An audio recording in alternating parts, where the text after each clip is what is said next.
환영합니다. 축복합니다. 잘 오셨습니다. 여러분들. 여러분, 믿음을 가진 사람은 상상을 초월하는 삶을 살게 됩니다.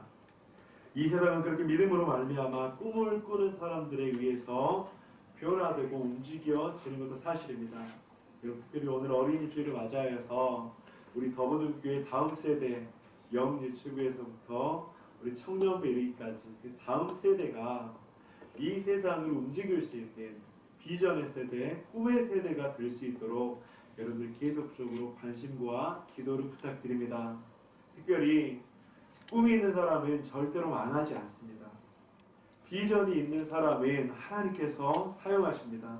오늘 이 예배에 지난해까지 어린이였다가 이제 청소년으로 바뀐 우리 혜민이가 참석을 했는데 여러분들, 저는 다음 세대가 꿈이 있으면 절대로 망하지 않아요.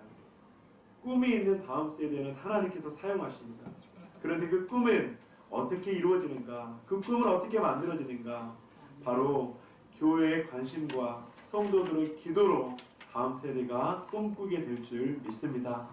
여러분, 어린 주일이라서 그런 것이 아니라 우리 교회가 특별히 이 지역의 어린 영혼들을 위해서 품고 기도하고 이 지역의 어린 영혼들, 다음 세대를 위해서 품고 기도할 때 그 영혼들을 통해서 우리 교회가 부흥하는 것이 아니라 하나님의 나라가 부흥하게 될 줄 믿습니다. 여러분, 이 일들을 위해서 계속적으로 관심 가져주시고 기도해 주시기를 부탁드립니다.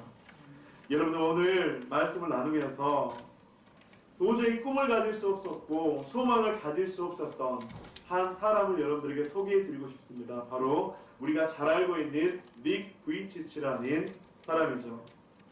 여러분들, 장애인들에게 꿈의 전도사로 불리는 닉 부이치치. 그런데 닉 부이치치는 태어날 때부터 두 팔과 두 다리를 가지고 있지 않았지요. 그런데 두 팔과 두 발을 가진 사람들보다 훨씬 더 많은 영향력과 훨씬 더 많은 사람들에게 꿈과 소망을 주고 있다고 하는 것입니다. 여러분, 한번 생각해 보세요. 저 몸으로 어떻게 꿈을 가질 수 있었을까? 저 몸으로 어떻게 이 험한 세상을 살아갈 수 있었을까? 닉 부이치치가 썼던 이 플라잉이라는 책이 있습니다.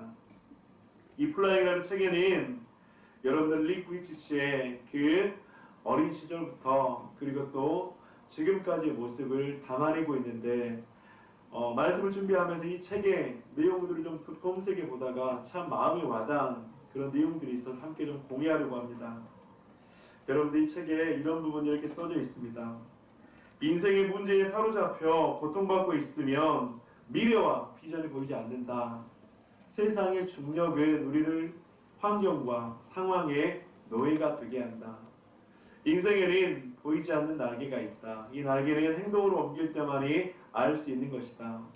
그러니까 우리가 세상을 살아갈 때 중력이라면 우리를 짓누르는 것이잖아요. 이 짓누르는 일들이 너무나도 많이 있는데 이 짓누르는 환경의 짓누름, 때로는 어떤 상황의 짓누름 때문에 우리는 살아가는 데 너무나도 힘들고 어렵다고 하는 것이죠. 그런데 그때 인생에 보이지 않는 날개가 있는데 그 날개를 활짝 폈을 때 우리는 살아갈 수 있다고 하는 것이죠. 그러면서 수렁의 바닥에서는 도무지 비전과 미래가 보이지 않는다.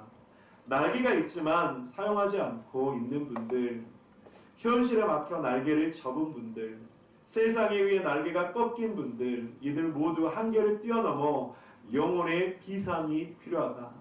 믿음의 날개를 달고 세상의 중력을 거슬러 박차고 날아올라야 한다. 여러분들, 우리가 세상을 살아갈 때 이런 환경이라는 중력, 우리를 어렵게 하고 고난에 빠지게 하는 중력, 그 중력 우리를 끊임없이 짓누른다고 하는 것. 그런데 여러분들, 닉 부이치치는 그렇게 말합니다. 우리에게는 보이지 않는 날개가 있다. 그 날개가 우리를 짓누르는 그 중력 가운데서 그 날개를 펴기만 하면 우리는 비상할 수 있다고 말을 하고 있다고 하는 것이죠. 그런데 많은 사람들이 인생에 보이지 않는 그 날개를 펴지 못하고 중력에 짓눌려서 패배자처럼 살아간다고 하는 것이죠.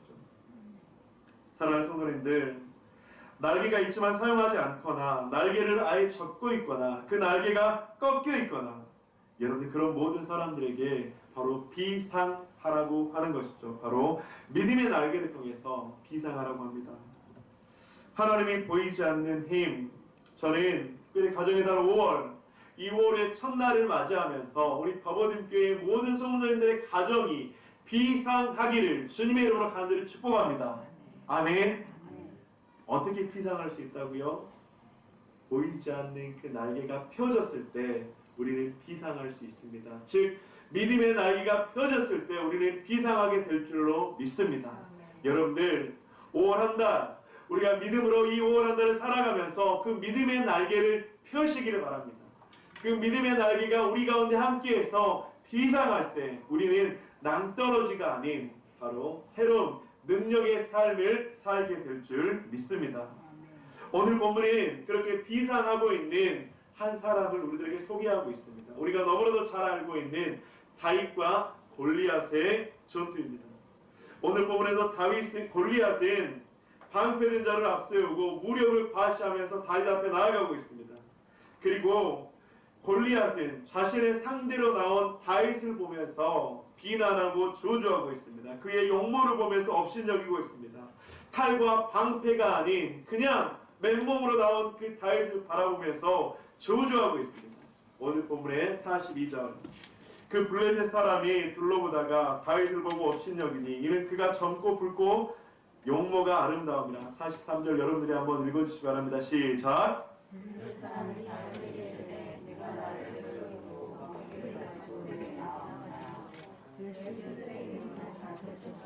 그리고 다윗을 죽여서 그의 시체를 공중의 새와 들짐승의 먹이로 주겠다고 말씀합니다. 44절 그 블레셋 사람이 또 다윗에게 이르되 내게로 오라 내가 내 살을 공중의 새들과 들짐승들에게 주리라 하는지라. 오늘 본문에서 골리앗은 다윗을 이렇게 위협을 하고 있습니다. 여러분 세상에서는 거짓된 위협들이 너무나도 많이 있습니다. 골리앗이 자신의 무력을 과시하면서 막대기를 들고 나온 다윗을 비웃고 위협하는 모습, 여러분 이 모습을 보면서 우리는 무엇을 느끼십니까? 다윗을 위협하는 골리앗. 여러분 그런데 이것은 영적 전쟁이었다고 하는 것이죠. 여러분들 이 싸움을 자세히 한번 보세요. 그냥 우리의 외적 시각으로 보기에는 다윗과 골리앗, 병사와 병사, 이스라엘과 블레셋의 싸움이었어요. 그런데 여러분들 이걸 좀 더 멀리 떨어져서 큰 스펙트럼을 한번 봐보세요. 이것은 보이지 않는 영적 전쟁이었습니다. 어둠의 세력과 하나님의 세력이 싸우는 영적 전쟁이었다고 하는 것이죠. 세상의 악한 세력과 그렇다면 영적 전투를 벌일 때 우리는 어떻게 하면 그 영적 전투에서 승리할 수 있을까? 여러분들 세상에서는 그렇게 이야기합니다. 금요 집회에서 나누었던 것처럼 좋은 갑옷을 입어라. 그리고 좋은 투구를 써라. 좋은 무기를 장착해라. 좋은 무기를 가지고 있으면 너희들 세상 가운데서 전쟁에 임할 수 있고 그 싸움 가운데서 승리할 수 있다. 여러분들 계산을 해보면 그것이 틀린 말은 아닌 것은 같습니다. 이치적으로 따져보면 그렇게 부정할 수도 없는 것도 사실입니다. 하지만 여러분들 우리가 세상 가운데서 보이지 않는 영적 전쟁 가운데서 우리는 과연 무엇을 가지고 싸워야 할까? 사랑하는 성도님들, 성도는 믿음과 선한 양심으로 싸워야 되는 줄 믿습니다. 성도는 세상의 악한 세력이 조롱하고 위협해도 여러분들 세상과 같은 방법으로 그들과 싸우면 안 됩니다. 우리는 세상에서 우리에게 싸움을 걸어오고 영적 전쟁을 걸어올 때 우리는 하나님의 무기로 그 싸움 가운데 나아가야 된다고 하는 것이죠.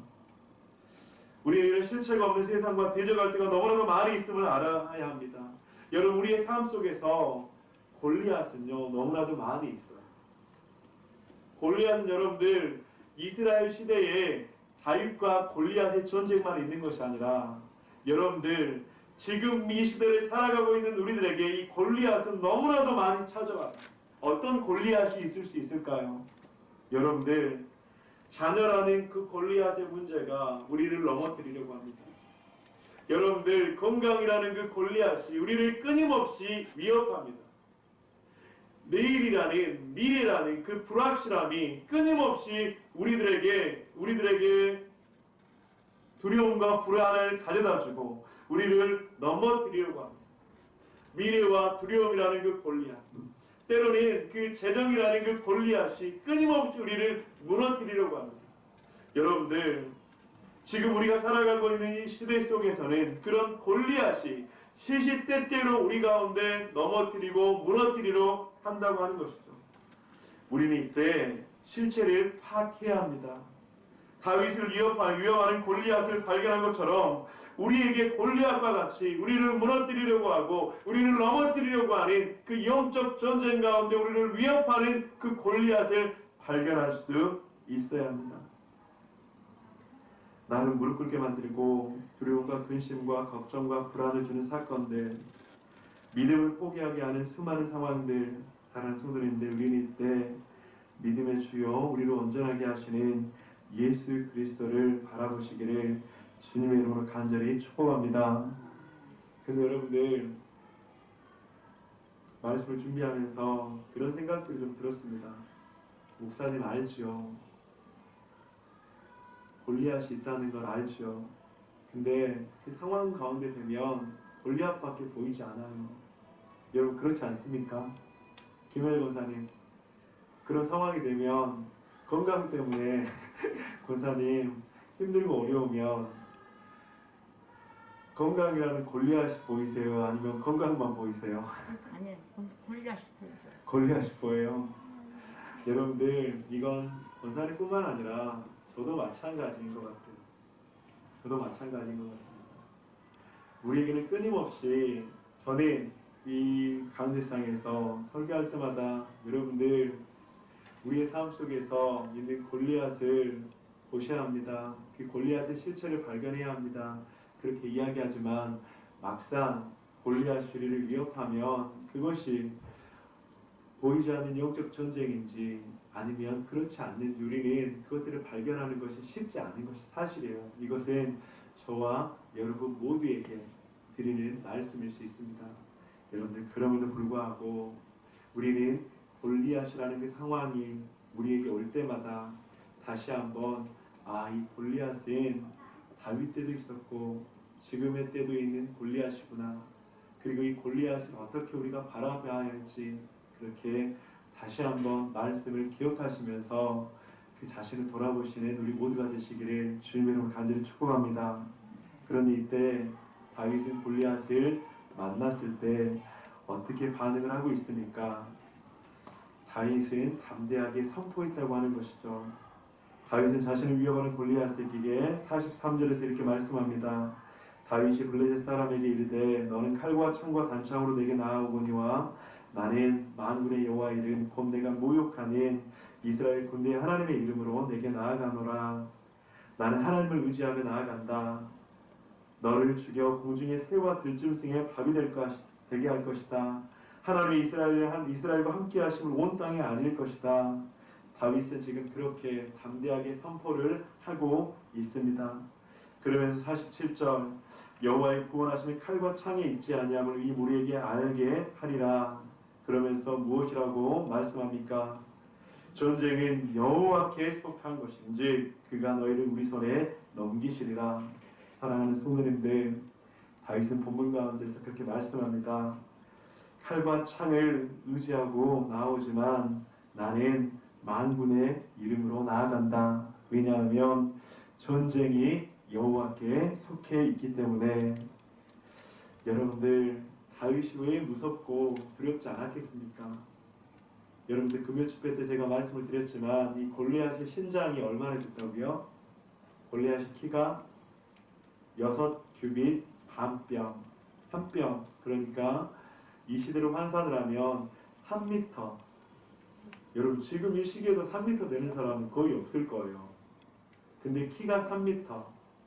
그가 입었던 갑옷의 무게가 얼마라고요? 57kg. 여러분, 57kg을 들기도 힘든데 그가 입었던 갑옷의 무게예요.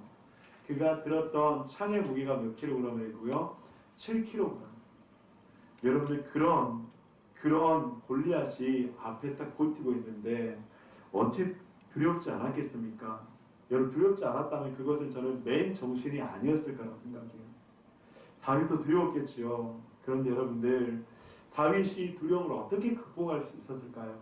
그것은 바로 연습과 훈련을 통해서, 즉 믿음의 연습과 믿음의 훈련을 통해서 가능했다고 하는 것입니다. 여러분들 병사가 전쟁을 위해서 열심히 훈련하고 준비하지 않으면 어떻게 될까요?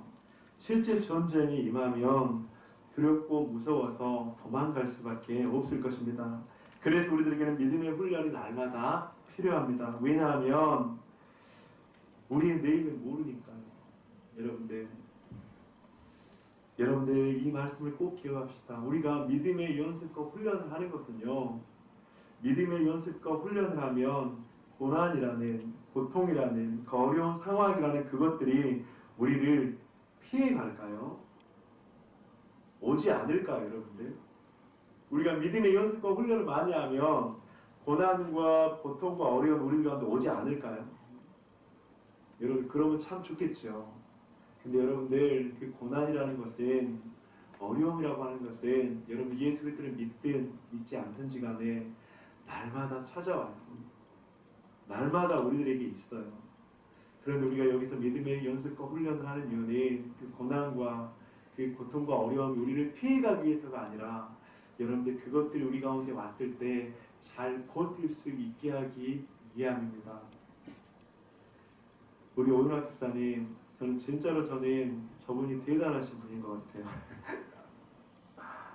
여러분들 온라인으로 2년 넘게 한 번도 예배드리지 않고 2년 넘게 온라인으로 예배드리다가 여러분들 딱 이제 코로나 끝날 쯤 가운데 와서 예배 드릴 수 있다는 거 여러분 쉬울 것 같으세요?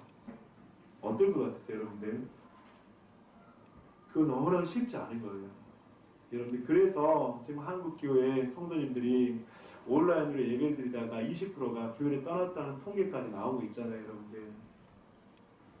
그것은 여러분들 자기 자신의 확고한 의지와 함께 어떤 신적 존재에 대한 그런 보이지 않는 신적 존재에 대한 믿음이 있지 않으면 그렇게 할 수 없는 것이죠.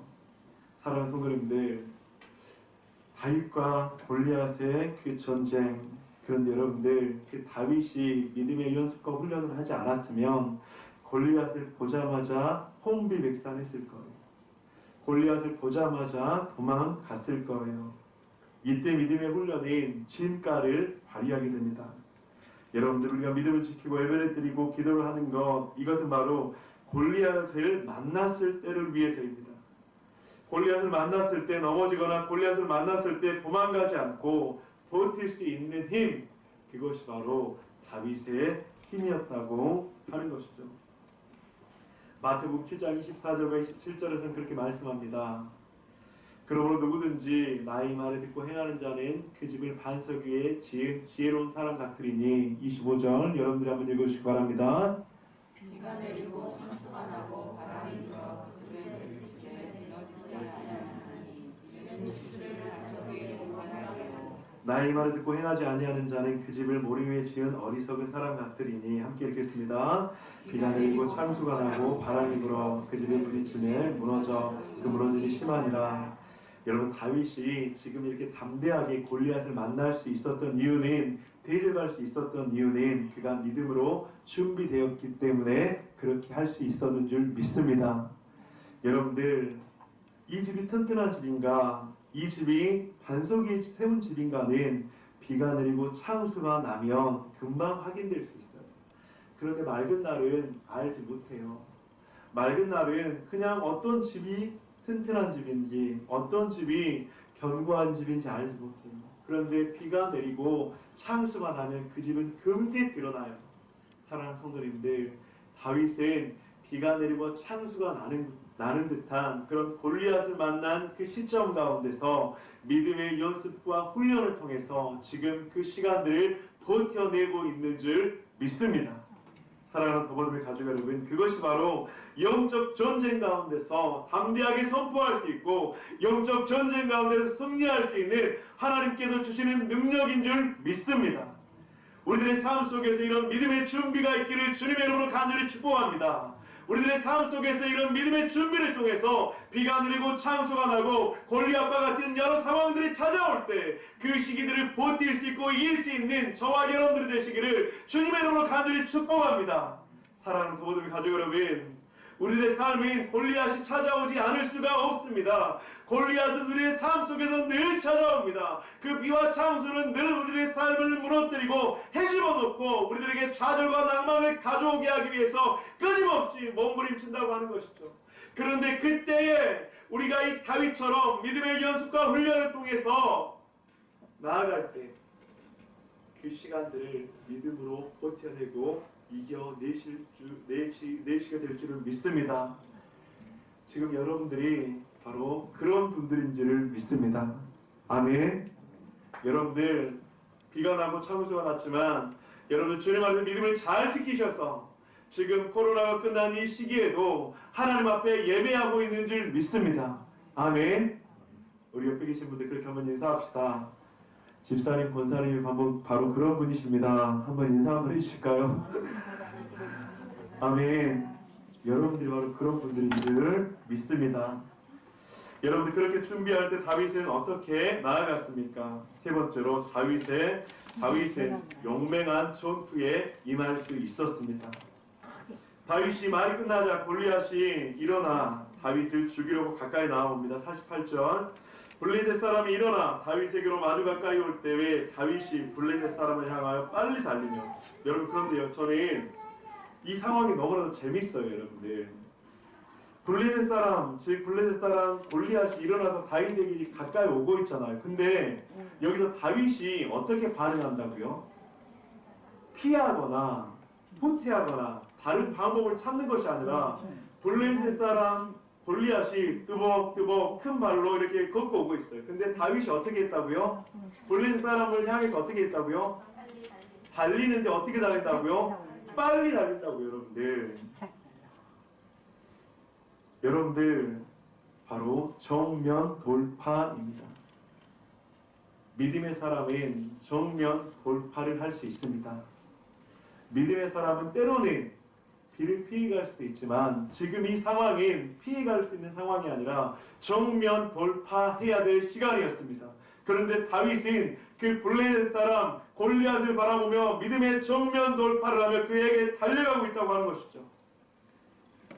여러분 그런데 하나님의 역사는요, 이 정면 돌파를 할 때 일어나는 줄 믿습니다. 여러분 만약에 다윗이 다가오는 블레셋을 보면서 도망갔어요. 그래요. 싸움을 해야지 누가 이길지 알 거 아니에요. 여러분들 싸움하지 않으면 누가 이길 수 있는지 알 수 있습니까? 없습니까? 누가 이겼는지 알 수 있어? 없어요? 없다고 하는 거예요. 여러분들 피해가면 그 전쟁에서 누가 이겼는지 알 수 없어요. 그런데 지금 본문에서 다윗은 그 블레셋과 정면 돌파를 통해서 싸움 가운데 나아갔습니다. 여러분 그 결과가 무엇입니까? 49절 손을 주머니에 넣어 돌을 가지고 몰매로 던져 블레셋 사람의 이마를 치매 돌이 그의 이마에 박히니 땅에 엎드러지니라. 여러분 한번 상상 한번 해보세요. 지금 보여드리는 사진이 다윗이 그 당시에 사용했다고 추측하는, 아마 거의 맞을 것 같아요. 그 몰맷돌이에요. 여러분 저 몰맷돌 손가락 이 조그만 이 돌과 저 몰매를 통해서 던져서 달려가면서 반대편에서 오는 그 골리앗에게 저걸 던졌어요. 이 본문을 설교하면서 이제 극히 일부 목사님께서, 아주 작은 한두 분 목사님께서 그렇게 설교를 해요. 다윗은 철저하게 준비된 사람이었다. 여러분들 그래서 물맷돌을 돌리고 철저하게 준비해서 준비해서 한치 오차도 없이 물맷돌을 돌려서 저 골리앗의 이마의 정수리 가운데를 딱 맞춰서 죽을 수 있었다. 여러분 물론 틀린 말은 아닙니다. 그런데 여러분들 그것이 절대 전부가 아닙니다. 여러분 오늘 본문에서 다윗이 저 물맷돌을 돌려서 자신의 실력만을 가지고 저 골리앗을 무너뜨릴 수 있었을까요? 여러분들, 만약 하나님께서 이 다윗에게 임하지 않으셨으면 여러분들 저 돌이 아무리 명중을 한다 한들 골리앗이 넘어질 수 있었겠습니까? 여러분 절대 그렇지 않아요. 하나님의 영이 임하자, 하나님께서 임하자 여러분들 골리앗은 넘어지고 쓰러졌다고 하는 것입니다. 왜냐하면 여러분들 전쟁은 여호와께 속해 있기 때문입니다. 우리는 물맷돌도 준비해야 돼요. 그리고 연습도 성실하게 해야 합니다. 하지만 하나님께서 도우시지 않으면 그 전쟁은 절대로 승리할 수 없습니다. 여러분 그 영적 전쟁 가운데서 나의 능력, 나의 실력 여러분 절대로 승리할 수 없어요. 하나님의 사람이라면 하나님의 사람이 보이지 않는 세력과 영적 전쟁을 하고 있다면 하나님의 영이 임하지 않으면 절대로 전쟁 가운데 승리할 수 없어요. 사랑하는 성도님들, 물맷돌을 의지하지 마십시오. 물맷돌을 하나님보다 신뢰하지 마십시오. 물맷돌은 물맷돌일 뿐입니다. 물맷돌로 골리앗을 넘어뜨리게 하신 하나님을 의지하시는 저와 여러분들이 되시기를 주님의 이름으로 간절히 축복합니다. 그 물맷돌 가운데 하나님의 영이 임했을 때 그 물맷돌은 골리앗의 이마에 정확히 맞추게 되고 그때 하나님의 영이 그 골리앗을 쓰러뜨리게 하신 줄 믿습니다. 말씀을 마무리하도록 하겠습니다. 오늘 말씀 우리가 너무나도 익히 잘 알고 있는 말씀이죠. 다윗과 골리앗의 싸움. 우리는 이 싸움을 통해서 무엇을 배우며 어떻게 기도해야 할까요? 다윗을 위협하는 골리앗. 여러분들 다윗뿐만 아니라 우리를 위협하는 골리앗과 같은 존재가 늘 있다는 것 우리는 기억해야 합니다. 우리의 가정에도 있고요. 우리의 일터에도 있고요. 우리의 삶 속에 만나는 많은 관계 가운데도 있고요. 그리고 우리의 공동체 가운데도 그 다윗과 같은 골리앗과 같은 존재들이 있습니다. 여러분은 늘 우리는 이것을 깨워서 알아야 합니다. 두 번째로 그런 골리앗의 정체를 알았을 때 우리는 담대함으로 선포하며 나아갈 수 있습니다. 누구의 이름으로요? 나는 만군의 여호와의 이름으로 나아가느니라. 너는 칼과 창으로 나에게 오지만 나는 갑옷이 아니라 투구가 아니라 칼이 아니라 만군의 여호와의 이름으로 나아가느니라. 왜요? 전쟁은 여호와께 속해 있기 때문에. 바로 그렇게 다윗이 용맹한 전투를 하자 바로 그 속에 하나님의 영은 임하게 되고 하나님의 역사는 임하게 되었는 줄 믿습니다. 사랑하는 더보듬의 가족 여러분, 특별히 2022년 5월의 첫날 어린이 주일 예배로 우리가 하나님 앞에 예배드리면서 우리의 다음 세대들이 이런 다윗과 같은 담대함과 용맹한 전투를 할 수 있는, 즉 하나님을 신뢰하고 나아갈 수 있는 다음 세대가 될 수 있도록 간절히 기도하시기를 주님의 이름으로 축복합니다. 여러분들의 가정 가운데 5월 여러분들 비상하는 은혜가 있기를 간절히 축복합니다. 하나님께서 함께 하셔서 보이지 않는 그 날개가 펴지고 그 날갯짓을 할 수 있는 그 비상하는 5월 여러분들의 가정이 되기를 주님의 이름으로 간절히 축복합니다. 우리 더보듬 교회가 보이지 않는 날개를 펴고 날갯짓해서 다시 한번 비상할 수 있는 우리 교회가 되기를 주님의 이름으로 간절히 축복합니다. 여러분, 그런데 한 가지 중요한 원리가 있어요. 뭐냐면 이 날개는 여러분들 연습을 많이 해야 돼요. 여러분들 1년 동안 펴지 않다가 이 보이지 않는 날개춤을 펴려고 하면 잘 펴질까 펴지지 않을까? 잘 안 펴져요. 여러분들 그 날개춤을 펴는 연습을 날마다 하셔야 돼요. 여러분들 그렇게 했을 때 위기 가운데 나도 모르게 성령의 능력으로 날갯짓이 활짝 펴지게 될 줄 믿습니다. 여러분들 그것이 바로 영적 전쟁을 위한, 전쟁이 여호와께 속해 있을 때 하나님의 도우심을 경험하게 되는 것인 줄 믿습니다. 여러분들 그 날갯짓을 펴는 연습을 어떻게 하시겠습니까? 그것은 바로 하나님 앞에 머무르는 것밖에 없습니다. 하나님 앞에 기도함으로, 예배함으로, 하나님의 말씀을 들음으로 그 날갯짓 펴는 연습을 할 때 우리는 비상할 수 있고 그 전쟁이 여호와께 속한 전쟁이 될 줄 믿습니다. 그런 저와 여러분 되시기를 주님의 이름으로 간절히 축원드립니다.